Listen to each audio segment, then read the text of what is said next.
I exhaled deeply as I settled into my patio chair, savoring the tranquility of my favorite time of day, especially at home. The stillness and calm of sitting on my patio with a cup of coffee were unparalleled. I could hear the birds chirping joyously and watch them flit about, fully immersed in their vibrant lives. It was Indian summer, my absolute favorite season, still warm enough for shorts and short sleeves. I sank into bliss as I watched the sun emerge from behind the large hill to the east of my house, creating a stunning silhouette of the ancient trees in my yard and along the chuckling stream that meandered past. The cool, shaded air turned my patio and yard into a small slice of heaven. Gazing across the stream, I felt cheer and peace.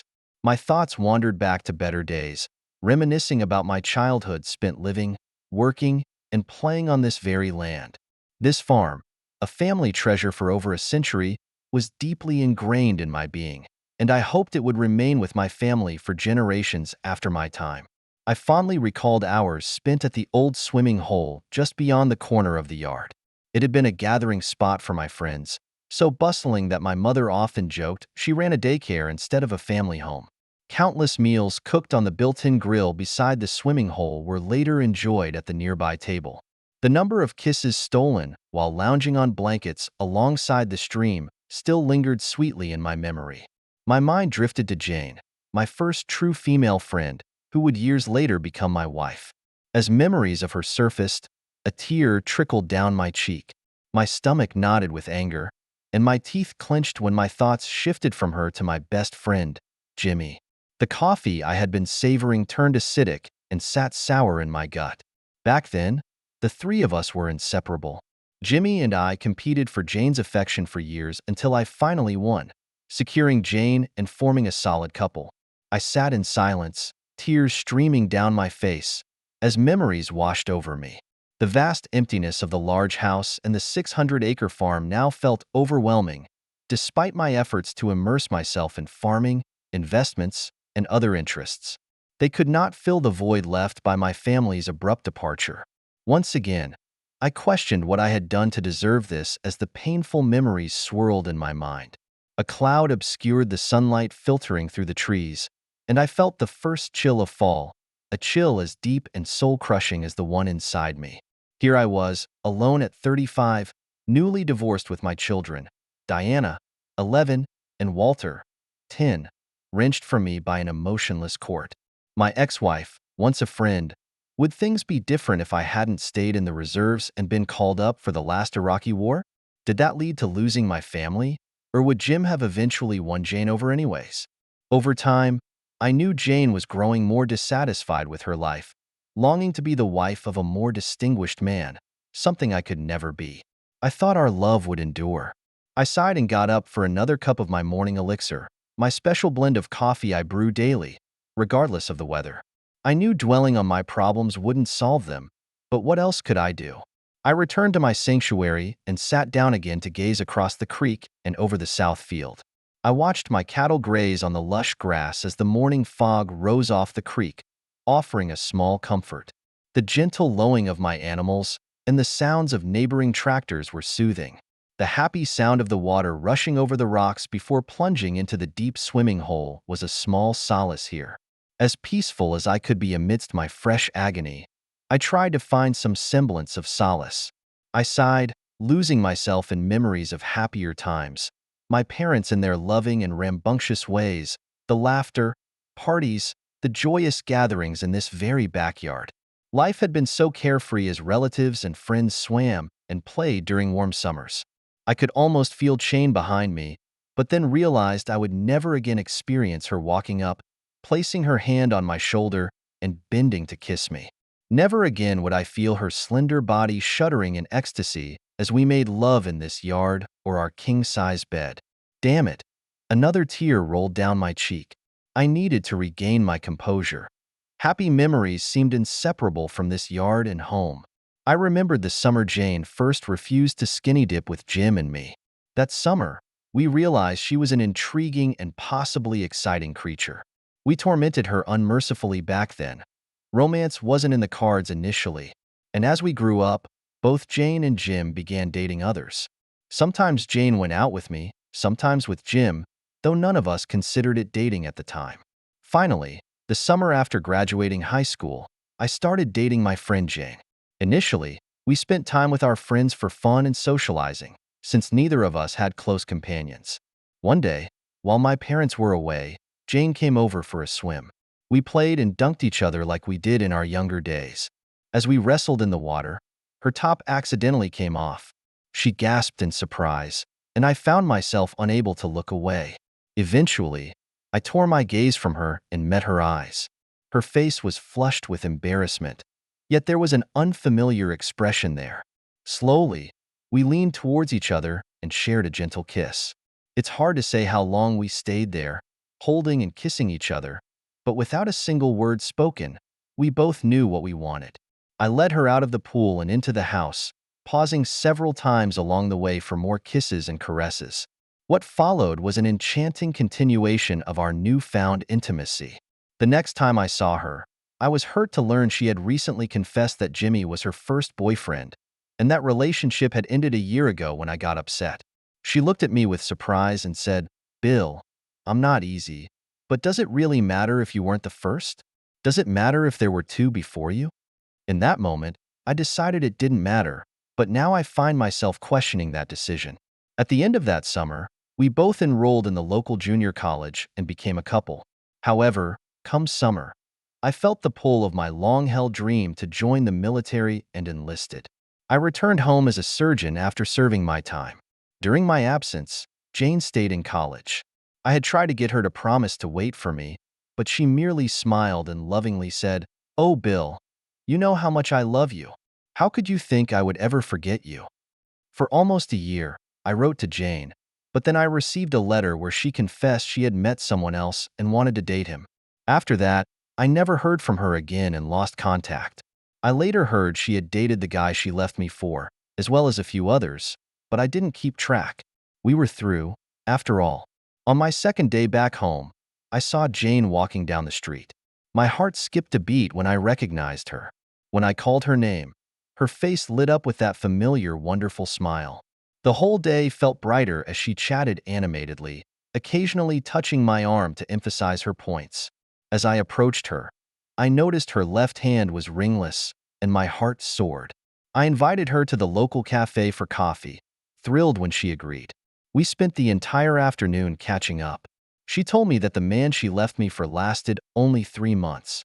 She felt so embarrassed by her actions that she couldn't muster the courage to write to me again. Jane explained that he was an older man in graduate school whose sophistication and charm had captivated her. However, she soon discovered he was all show, with a wandering eye and an inability to stay faithful. I remember consoling her as she cried, saying, "Oh, Bill, I was so stupid. I left the most wonderful and considerate man in the world for such a jerk." She mentioned dating Jim for a while, but it didn't work out. Now, in her final year of college and living at home, she wasn't seeing anyone. Hearing this made me incredibly happy. I pleaded and begged until she agreed to have dinner with me that night. Over the following months, I pursued Jane with unwavering determination. When I first proposed, she refused, shattering my heart. I intensified my efforts and persistently continued my courtship. Eventually, when I asked for her hand in marriage a second time, Jane signed and said yes. We wed on Christmas Eve and never looked back, or so I thought. This spring, I found myself wishing I had taken her initial rejection as her final answer. But if I had, I wouldn't have my 2 wonderful children. I returned to college and majored in agribusiness with a minor in math. During this time, I joined the Army Reserve and earned my commission. Opting for a reserve appointment seemed to balance our lives perfectly. Jane and I were deeply in love. I cherished my military service, but it now competed with Jane for my attention. She often lamented the time I spent on reserve duty while I was torn about being away from her. However, I couldn't abandon the military. It was an intrinsic part of me, harmonizing with my love for Jane. After completing college and my initial officer training, I chose to run the family farm. Jane wasn't thrilled. She preferred I stay on active duty or find a job in town. Nevertheless, I believed this decision was best for us.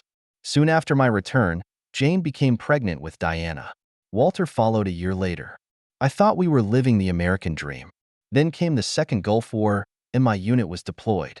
As a captain and company commander of a combat engineer company, I took pride in my role and my men.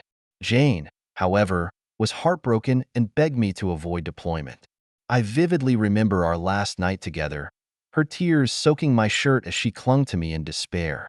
She couldn't grasp that this was the price of freedom, an inherent part of who I was as both a soldier and a farmer. She viewed my departure as abandonment, focusing solely on the impact on her and the children. Despite the pain, I couldn't forsake my duty. Once deployed, Jane's behavior changed drastically. Our calls grew curt and infrequent, and emails became scarce. I received only a few care packages from the children to ease her burden. I leased the farm to Jimmy, ensuring she wouldn't have to manage it alone. Despite these measures, Jane laid a heavy guilt trip on me about the difficulties of my absence. About 3 months into my deployment, Jane emailed to inform me she had taken a job as a clerk at the grain elevator. She asked that I not call her at home during the day and refrain from contacting her at work due to her busy schedule. She seemed proud of her new role, mentioning that Jim had helped ease her loneliness and secured the job for her. I later discovered he had done much more than that. A few months after Jane's announcement, Diana mentioned in an email that Jim and Jane had been out together with her mother, returning home drunk and in tears. Concerned, I tried to reach Jane but failed, prompting me to send an email requesting her side of the story. I never received a response. Diana later wrote that she had been reprimanded for worrying me about her mother's antics and was instructed never to mention such matters again, ostensibly to prevent me from fretting. We were supposed to move our base of operations and were in a convoy of vehicles when our luck deserted us. Our car exploded. My driver passed away, and I was severely wounded. I was in Iraq for 10 months and was not able to return home until 17 months later. My wife and children never visited me in the hospital, and I received very few letters and cards. I had no other relatives because my parents died about 6 years ago, within a few months of each other. Occasionally, I would call home, but the children seemed distant, and I never managed to speak with Jane. She was always either at work or attending a meeting. Sometimes one of the children would mention that she and Mr. Morris, her boss, Jimmy, had been out for dinner or attending a social event. My questions went unanswered, and I started to worry. Eventually, I was released from active duty and allowed to return home. I was overjoyed and excited. I phoned the children, asking them to have their mother pick me up at the airport to be safe. I also emailed my flight number and arrival time. As the plane descended, I felt choked up. My eyes misted as I viewed the familiar landscape of my home area. I could hardly wait to reunite with my wife and family, to hold them once more. However, I couldn't spot them in the arrival concourse. Finally, as I exited the baggage claim area, I noticed a well-dressed man holding a sign with my name on it. "I'm Captain Bill Murphy. What can I do for you?" I inquired. He glanced at me, took out a photograph, and nodded beforehand, handing over the sign, which turned out to be a legal envelope stuffed to the brim. My name scrolled on the outside in magic marker. "Sir, you have been served. This envelope contains the divorce petition from your wife, Jane. There is also a restraining order preventing you from approaching your home or family within 1,000 feet. Additionally, you're prohibited from any contact with them, including phone calls and mail. Have a good day, sir." He then glanced at me sympathetically, shook his head, and walked away. Staggering to the nearest chair, I sat down, panting in shock and pain, trying to process what had just happened. A sob erupted from my throat as my eyes welled up with tears. Anger surged through me. I decided to call Jim to ask him to pick me up. He didn't answer at home, and the store informed me he was too busy to be disturbed. I sat in dazed silence, tears trickling down my cheeks, people casting curious glances as they walked by. Finally, a security guard approached and asked, "Sir, are you all right? Do you need a doctor or a priest?" I looked up at him and shook my head. "No, I just got back from IRA, and instead of meeting me to take me home, my wife sent a process server with divorce papers. What good do you think a doctor or priest can do for me now?" A small crowd had gathered around us, gasping in shock. The guard looked so uncomfortable that I almost felt sorry for him as I sat there with my head hung low. A distinguished gentleman in his mid-50s pushed through the crowd. A gentleman sat beside me and addressed me, "Excuse me, Captain. I think you should come with me while you consider your next steps. I can't welcome you home like a loving family would or like you deserve, but at least let me buy you a drink to help you process this with compassion." This kind man helped me up and guided me toward the airport lounge. As we walked, he introduced himself as an attorney and a reserve colonel in the Judge Advocate General's Corps. He offered to represent me, noting that he found the situation despicable and wanted to help me resolve it quickly and painlessly. Since I didn't have an attorney, I saw no reason not to accept his offer. He bought me drinks while he reviewed the petition, drafted a statement for me to sign, allowing him to act on my behalf, and informed me that I should expect more documents in the mail soon. After all the legal matters were settled, Mr. Zach Howard, my new attorney, ensured I had a way home before shaking my hand and leaving. I made several calls until I finally reached one of my friends. When he understood my plight, he responded with dismay, "Oh, Bill, you're kidding. She actually left you stranded at the airport and didn't even let your kids meet you? God, I'm sorry, man. Stay in the bar and have a couple more drinks until I get there. It'll take me about an hour and a half, but I'll be there." I sat alone, waiting for what felt like an eternity until Oscar arrived. When I saw him standing at the bar entrance, I unsteadily walked towards him, struggling to carry my bag. Oscar shook his head in sympathy. "I'm really sorry, Bill. Let's get you home." During the drive back, Oscar filled me in on Jane. He explained that she was furious when I left, accusing me of deserting her and the children. She complained to anyone who would listen until people began to avoid her. The only one who stayed by her side was Jim. They started spending more time together, and eventually, it became clear they were in a relationship.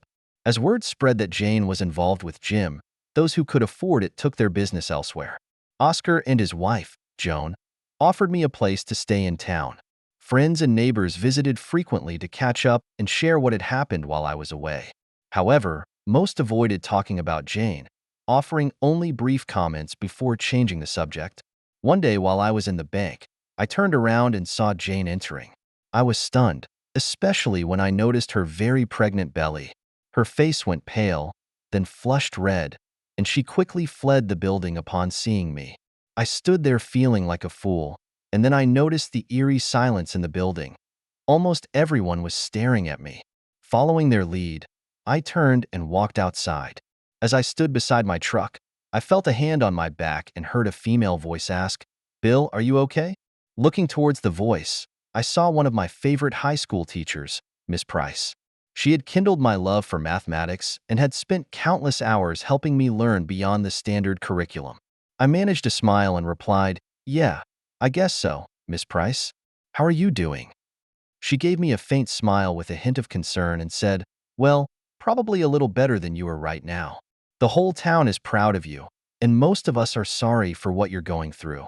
If you need to talk, you know where I live." She gave me a gentle hug before heading back into the bank. I couldn't believe that no one had told me Jane was pregnant. I had only been home for 3 days, but still, now it was clear that there was no chance of us getting back together. I was mostly sure before, but now, no way. The divorce was long and bitter. During one of the hearings, Jane and I were both warned about contempt of court because our arguments turned into shouting matches. At one point, she told me she was divorcing me because I would never amount to anything, and she needed more for herself and the children. She said Jim could provide more stability and opportunities. I just stared at her in shock. Jim only had 140 acres and managed the farm store, owning just 25% of it. He was ambitious. There was talk of him running for the State House of Representatives, but his flashy ways and smooth talk had drawn her in. Looking back, I wished I had paid more attention to their relationship. Even when Jane and I were together, she spent a lot of time with Jim, which I had dismissed as mere friendship. Our divorce battles were fierce. I didn't think I was being unreasonable, but she sure did. She wanted the house, half of the farm, 3/4 of the bank accounts, and full custody of the children. I managed to keep the entire farm, but it wasn't easy. I had to give her almost all of our savings and a promissory note for nearly $200,000. Luckily, 2 real estate agents who appraised the farm were sympathetic to my situation. They valued it at $1,500 per acre instead of the $2,250 it might have sold for. I was scared the judge wouldn't accept that when she and Jim complained, but we had an advantage. A neighboring farm had sold quickly for $1,250 per acre due to financial distress a year prior, so the judge deemed $1,500 per acre a reasonable valuation. Jim was so furious that he was escorted out of the hearing, cursing and screaming. Finally, yesterday marked the end of an era. At 35, I found myself single and alone once more, save for a supportive town full of friends.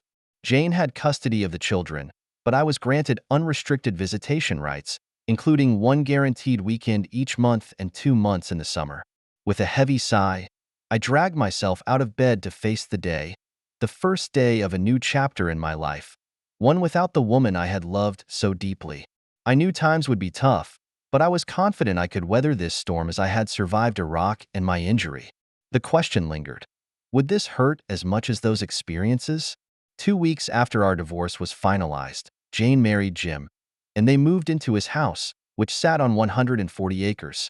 During their honeymoon, I had the kids, a small consolation, thankfully. They lived close enough that I could see them daily if I wanted to. Often, the kids would get off the school bus at my place and stay until Jim and Jane returned from work. The past 6 years flew by. I remained single but had a fulfilling life in many ways. My bond with my children was strong, and I had a network of good friends, both male and female. Although I hadn't dated for the first year and a half, I did attend local events like dances and pie suppers. Eventually, I started dating again, but none of the women I met sparked that special connection I was looking for. One new interest captured my attention, though. Living just 2 miles from town, I owned a nearly new pole barn that I only partially used for my machinery. About 5 years ago, I noticed many locals preferred to do their farm shopping out of town rather than at the gym supply store. I began to ask around, and responses pointed to 2 main reasons: the cost and quality of Jim's products, and the way he and Jane had treated me. Seeing a business opportunity, I decided to open my own farm supply and feed store in direct competition with Jim. I hired a young married couple from nearby. Kurt managed the feed and supplies, while Sally handled the cash register and bookkeeping. I juggled multiple responsibilities, running my farm, managing the store, and staying active in the Army Reserve, taking short active duty tours when needed. Just 3 days after opening the store, chaos ensued. Jim and Jane stormed in, cursing and screaming. My customers watched as they berated me, and Jim, waving a tire iron, looked ready for violence. Thankfully, Sally had called the sheriff, who arrived before things escalated further. The subsequent weeks were challenging. We received several nasty phone calls, likely from Jim and Jane, and Jim loudly complained about my business around town. However, by the end of that first summer, my store was turning a nice profit and had built a substantial customer base. I estimated that I had taken about half of Jim's business. Every time I saw Jim and Jane in town, their hostile glares made it clear they were furious. The store's impact extended to my personal life, complicating my time with the children. Jane initially refused to let them visit for a month after the store opened. I had to contact my divorce attorney, who threatened legal action if they didn't comply with the custody agreement. Though they eventually allowed visits, they adhered strictly to the letter of the agreement for quite some time. Everything started to change when Diana reached high school. She was struggling with math and needed serious help to avoid failing the subject. Her mother, Jane, and her stepfather, Jim, could scarcely manage their own checkbooks, despite both holding college degrees. Their business records were maintained by a bookkeeper and an accountant. With my college background in math and a passion for the subject, I became a vital resource for Diana's homework. Although I assisted her during my visitation periods, it wasn't sufficient. Eventually, Jane reluctantly permitted Diana, and later Walter, to spend many evenings and even nights at my place for help with their schoolwork. She made it very clear, however, that the increased time the children spent with me would not affect the amount of child support she received. Over time, Diana and Walter began bringing friends over for tutoring as well. I truly enjoyed having all the kids around and felt immense satisfaction seeing the light in their eyes when they understood a concept. I felt so proud when the children I had helped would rush into my store or house to show me their report cards. Most of the kids I tutored achieved A's or B's, especially in math, where everyone excelled more frequently. Parents of these children would stop me in town to express their gratitude for my assistance and friendship. Life started to feel enjoyable again.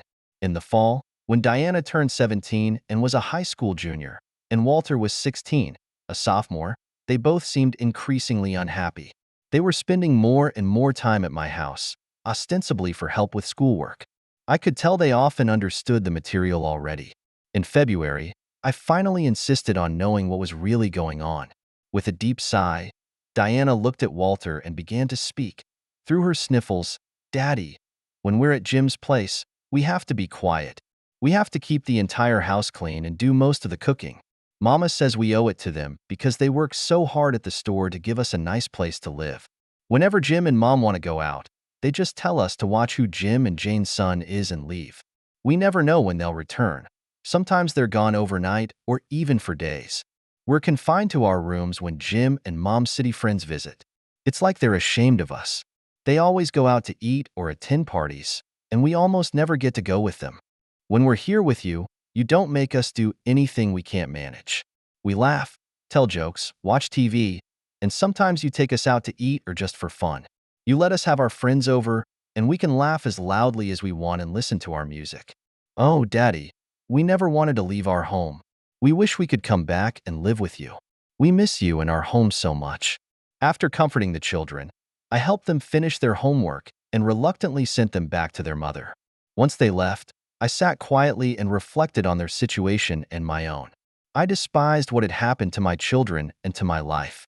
The next morning, I contacted the attorney who had managed the divorce. He informed me that the children were old enough to decide where they wanted to live, and that if the court agreed, they could move back home. An additional benefit of this would be an early end to the child support payments. I instructed him to start the necessary proceedings. The next time the children visited me, I shared what the attorney had said. They were so thrilled when I told them I had instructed the attorney to file for custody. Tugs followed, and I could see the weight lifting off Diana and Walter's shoulders. Diana turned to Walter, tears in her eyes, and said, "See, Walter, I told you. Mother and Jim were wrong. Daddy loves us, and he'll let us live with him again." They both came to me for a group hug. Diana then revealed that she and Walter had asked Jane months ago if they could live with me, but she refused. Jane had claimed I didn't want them around, and that she and Jim needed the child support money. She added that children should be with their mother, not living in some manner like I did. The custody hearing was contentious, but our lawyer had done a stellar job. He had a private detective document the times Jim and Jane left the children to fend for themselves. Although Diana was old enough to stay alone, it was unreasonable to expect her to take care of her younger brothers for such long stretches. The judge took into account the children's wishes and ruled they could live with me. We were stunned when the judge ordered child support services to monitor Jane and Jim's son. Jane erupted in fury, screaming in the courtroom. Jim accused me of stirring trouble yet again, even blaming me for ruining his business and chances for the house, before storming off. The children quickly settled in, and it was a joy to hear them swimming and playing in the old swimming hole throughout the summer. Our place became a popular hangout, especially with Diana's frequent friends and Walter's core group of 16-year-olds. One Saturday before Thanksgiving, I sat on the front porch in the early afternoon and noticed an older car coming down our dead-end road. Since they had passed the store, I knew it wasn't business-related. Sometimes people tried to cross my field to get to the road on the other side, despite it being closed for over 30 years due to creek erosion. I was somewhat annoyed, wondering if this was another attempt. The car stopped in front of the house, and a very pretty woman in her mid-30s stepped out. I realized neither she nor the car looked familiar. As she approached the porch, she asked in the sweetest voice, "Are you Mr. Bill Murphy?" I nodded yes and asked, "What can I do for you?" I hoped she wasn't a salesperson or prot here with a beautiful smile. She introduced herself as Lucy Henderson, the math teacher at the school. "Over the past 3 years," she said, "I've noticed that a group of my students has been outperforming their peers. Students who previously struggled to make a C have started earning A's and B's. After talking to these students and your daughter, I discovered that the improvement is thanks to you. I decided I needed to meet my assistant. I believe your daughter and her friends were worried that you might get in trouble for assisting them. They hesitated a lot before revealing who was secretly helping with their assignments. I sat there stunned and processing the information, when suddenly Diana's voice jolted me back to reality. "Miss Henderson, what brings you here?" I asked, calming down. "Calm down, Diana," Miss Henderson replied. "I was grading papers this afternoon, and once again noticed how well you and your friends performed compared to the rest of the class. I decided it was high time I met your father since I needed a break. I thought I'd stop by today." Snapping out of my stupor, I stammered, "Miss Henderson, please excuse our lack of manners. Would you like to sit down? We can either stay here on the porch or go inside." "Diana, could you bring me a glass of tea? And please ask Miss Henderson what she would like?" "Thank you, Mr. Murphy," Lucy said with a smile. "I love the view from your porch. Could we sit here while we chat?" "Diana, tea will be fine for me too," Miss Henderson added. "Miss Henderson," I began, but she interrupted. "Please call me Lucy, Mr. Murphy." "All right, Lucy, thank you," I said, smiling. "I agree. The view from the porch and my patio is certainly worth every penny. And please call me Bill." After Diana brought our tea, Lucy and I began discussing the kids and the tutoring I had been providing. She was impressed by my minor in math and my willingness to help the children. "But what about your personal life?" she asked. "From what the kids have told me, you hold homework sessions several evenings a week, and on Saturday nights, you also run a farm store and manage a large farm. Doesn't your wife?" She paused, blushing. "Oh, I'm sorry. That was incredibly rude of me. I forgot. I heard about what happened." "Oh." She abruptly stood up and made her way to her car. I hurried after her, gently grabbing her arm before she could get in. "Lucy, please wait. It's all right. I understand, and I'm not upset. Please come back and finish your tea." She looked at me for a moment, still blushing, and then allowed me to guide her back to the porch. "Bill, I'm so sorry. I can imagine how you must feel. I lost my husband in the war, and I've poured all my energy and love into these kids, just like you have. I keep hoping to find someone to share my life with, but there's no one around here who seems interesting enough. Is that the case for you too?" I felt my initial irritation dissipate as I realized she wasn't prying. She was sharing a genuine moment. Everyone in our small town had felt the limitations of the local dating scene. I noticed tears streaming down Lucy's cheeks and moved to kneel beside her chair. "Lucy, it's all right if you want to talk about it. I'm here to listen, but you need to find a way past the pain." She met my eyes and began to speak. "Jason and I were only married for 18 months when he died. He was a Navy helicopter pilot and never came back from his first combat mission. We planned to start a family, but never got the chance. I immersed myself in my work after that, when I found this job far from the coast and the painful memories. I took it. I've dated a bit since then, but haven't found anyone to share my future with. It's been hard, but I'm grateful for the chance to nurture the children at school. They've helped fill the void Jason left behind. It seemed like we knew all the same people and were familiar with the quirks of each other's past partners." She laughed as she told me about the eccentricities of the women I had dated, while I knew all about the men she had been with. We shared a few hearty laughs reminiscing about our dating adventures. Neither of us enjoyed the bar scene in the nearest large town, some 45 miles away, and we agreed that none of our friends had anyone suitable to set us up with. Lucy was quite impressed that I was still in the reserves and had reached the rank of major, with a promotion to lieutenant colonel on the horizon. I had 22 years of service and was contemplating retirement. I told her that Kurt and Sally had taken over almost all of the work at the store, making me feel somewhat redundant with little to keep me at home. I had taken several short active duty tours in the reserves until my children came to live with me again. I was considering retirement primarily to be at home with my children and avoid the risk of future deployments. As dusk settled, we were still deep in conversation when our stomachs growled in unison. Lucy blushed and apologized, mentioning she hadn't had lunch and needed to get supper. "I've really enjoyed our talk," I said. "Why don't you let me take you out to supper in town? The kids have dates tonight, so I'd be by myself otherwise. We can continue our conversation over a meal at the cafe, no bill." "I really couldn't," she replied. "I can't believe I've kept you all afternoon as it is. I'm sorry for keeping you from your work." I looked at her and noticed a wistful expression. "Lucy, if you genuinely don't want to go, that's fine. But if you're worried about imposing, don't. This has been the most enjoyable afternoon I've had since returning from Iraq 6 years ago, and I don't want it to end. She looked at me, licked her lips, and said, "Oh, Cabell, I've really enjoyed talking to you too. Let's do it." Delighted, I asked, "Great, do you need to go home first? Or can we just take my car from here?" "Oh, I'm not dressed to go now. I need to shower and change," she said. I laughed and responded, "That's fine, but remember where we're going. Half the people there will probably have manure on their clothes and head straight to the bar or fields afterward. You look fine to me, but we can do it your way if you want." Lucy looked shocked, then laughed. "Bill, when you're right, you're right. Let's go," she said, reaching for my arm as we left. I couldn't recall the last time I enjoyed a meal so much. I barely had a chance to eat. It felt like every person we knew stopped by our table to chat and catch up. By the time we finally left the cafe, it was closing time. 9:00 p.m. convinced Lucy to come back to my house for some wine. We found ourselves sitting on the couch at 1 a.m. when Diana returned from her date.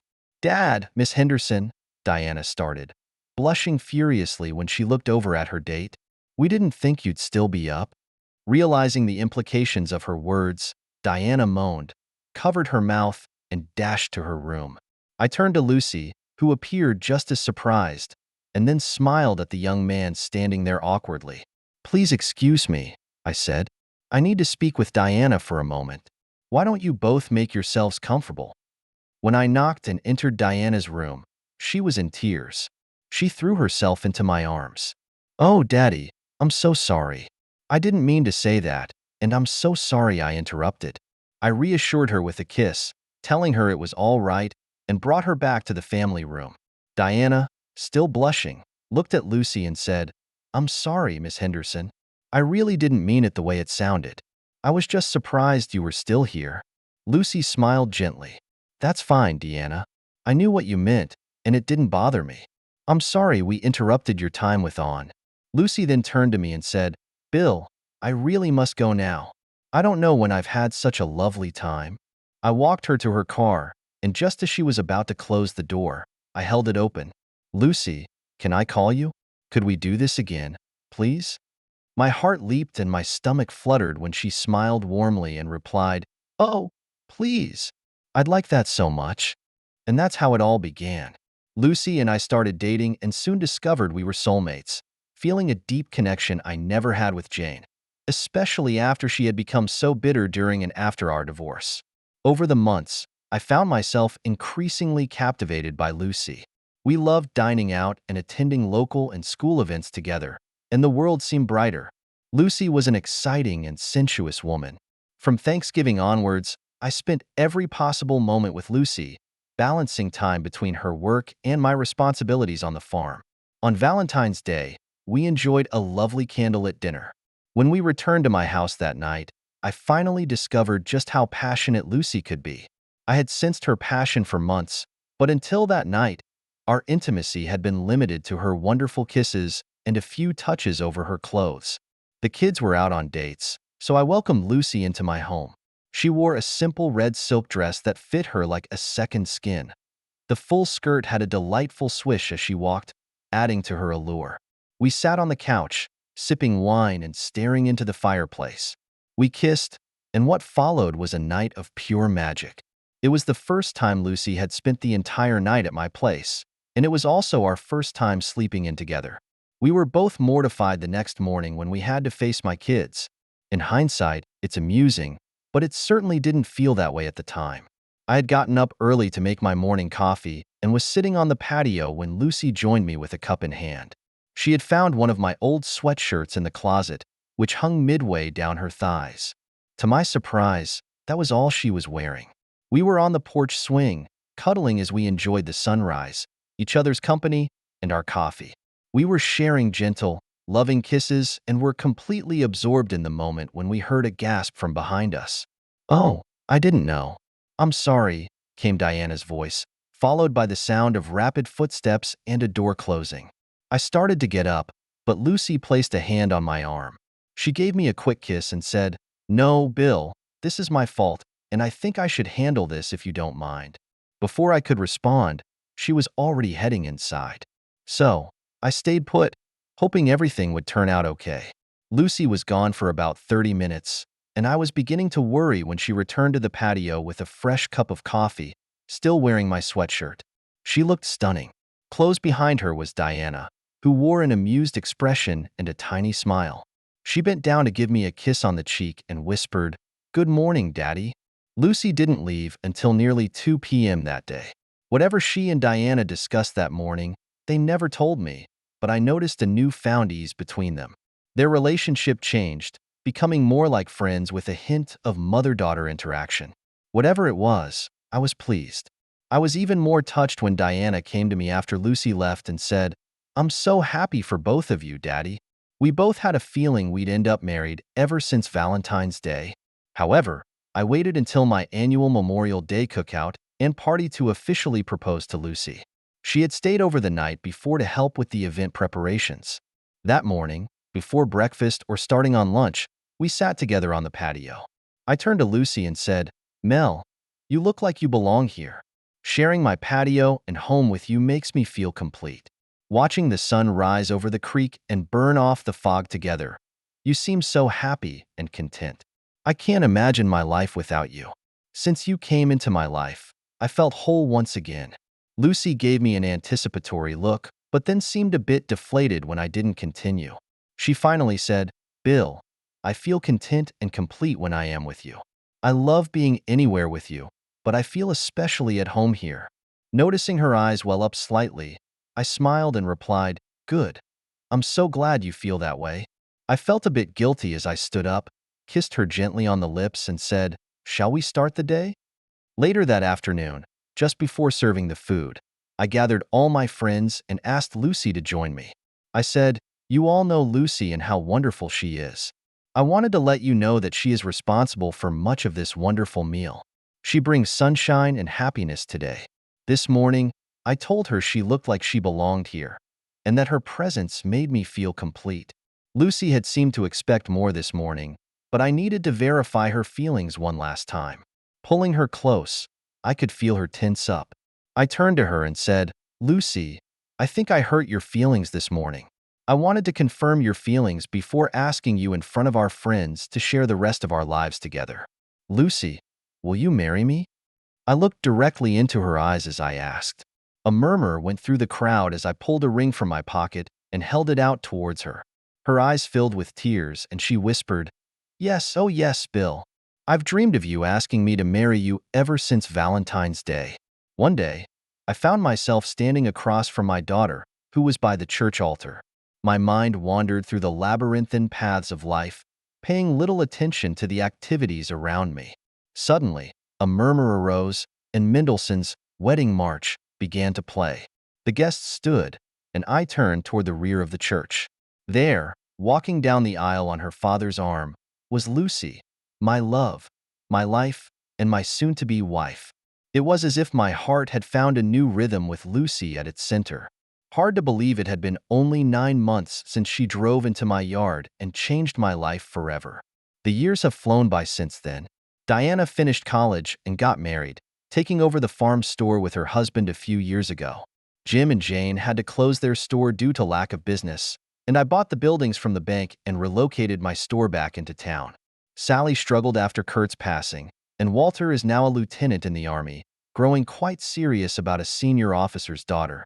Today, I sit once again on my patio in the warmth of an Indian summer morning, savoring my favorite beverage, coffee.